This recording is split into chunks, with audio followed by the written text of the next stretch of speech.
एक air India की flight Delhi से अमृतसर के लिए उड़ान भरती है, लेकिन कुछ ही देर बाद वो पाकिस्तान के एयर स्पेसेस में पहुंच जाती है, जहां शायद उसे नहीं जाना चाहिए था।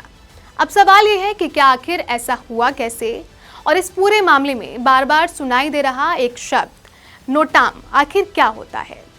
नमस्कार, मैं आपके साथ आरती और आप देख रहे हैं अनकोट मीडिया। मामला 22 जून 2026 का है। एयर इंडिया की फ्लाइट AI-479 एक एयरबस A321 विमान रात 9:18 पर दिल्ली से अमृतसर के लिए उड़ान भरती है। सब कुछ सामान्य चल रहा था, लेकिन उड़ान के दौरान विमान में कुछ तकनीकी गड़बड़ियां सामने आने लगी। बताया जा रहा है कि इसी दौरान विमान अपने तय रूट से भटक गया और पाकिस्तान के हवाई क्षेत्र में प्रवेश कर गया। जैसे ही विमान पाकिस्तानी एयर स्पेस में पहुंचा, वहां की एयर ट्रैफिक कंट्रोल अथॉरिटी ने पायलटों को अलर्ट किया। चेतावनी मिलते ही पायलट ने तुरंत विमान को मोड़ा और भारतीय हवाई क्षेत्र में वापस ले आए। लेकिन कहानी यहीं खत्म नहीं होती। जब विमान दोबारा अमृतसर पहुंचा, तब तक काफी देर हो चुकी थी। एयरपोर्ट पर ट्रैफिक ज्यादा था और एयर ट्रैफिक कंट्रोल ने विमान को तुरंत लैंडिंग की अनुमति नहीं दी। विमान को कुछ समय तक हवा में चक्कर लगाने पड़े, जिसे एविएशन की भाषा में होल्डिंग पैटर्न कहा जाता है। स्थिति को देखते हुए और ईंधन के होने का आकलन करने के बाद पायलट को वापस दिल्ली लौटने का निर्देश दिया गया। विमान सुरक्षित रूप से दिल्ली उतरा और बाद में रात करीब 2:20 पर अमृतसर पहुंच गया। घटना सामने आने के बाद एयर इंडिया ने बयान जारी किया।